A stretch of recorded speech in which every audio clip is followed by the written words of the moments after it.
დავით ელიზბარათილის სახელობის შილდის ნომერ 1 საჯარო სკოლა.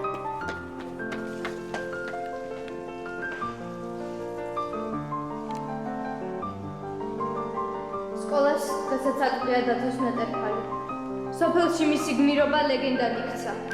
ერთი სიცოცხლე ჰქონდა და ისიც სამშობლოს სამსხვერპლოზე მიიტანა. ვფიცავ, რომ ერთად პირველ რიგებში ჩავდგები და დავიცავ ჩემს საყვარელ სამშობლოს უკანასკნელ ამოსმუხამდე. ეს დათოს სიტყვებია. მართლაც ისე ცხოვრობდა, როგორც ფიქრობდა. აფხაზეთის ომში რიგითი მებრძოლი იყო. დაიჭრა, მაგრამ გადარჩა.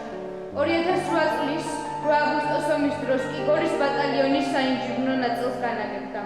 ხველისთან დანაგმულ ველზე გამოუცდელი ბიჭები არ შეუშვა და 11 აგვისტოს ღამის 2 საათზე მისთვის ამქვეყნიური ცხოვრება დასრულდა.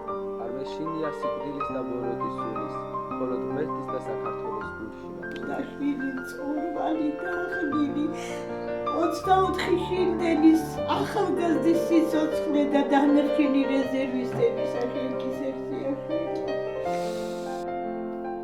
გმირული სიკვდილის შემდეგ ვახტანგ გორგასლის ორდენით დაჯილდოვდა. დათო ქართული შეიარაღებული ძალებისათვის დიდი საგანძური იყო. დედას შავი კაბა დაუტოვა, შვილებს მონადირე.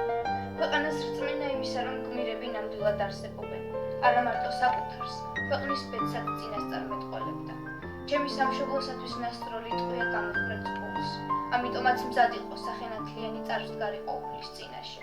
ფიქრობდა, ოცნებობდა, წერდა.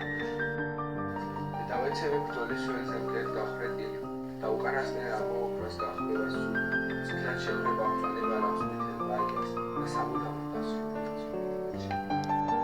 თეთრია შავი ღამე გმირის დედისთვის, მხოლოდ ზმანებაში მოვლენილი შვილის სიტყვები უმშვიდებს გულს. მე თუ არ დავიწვი, შენ თუ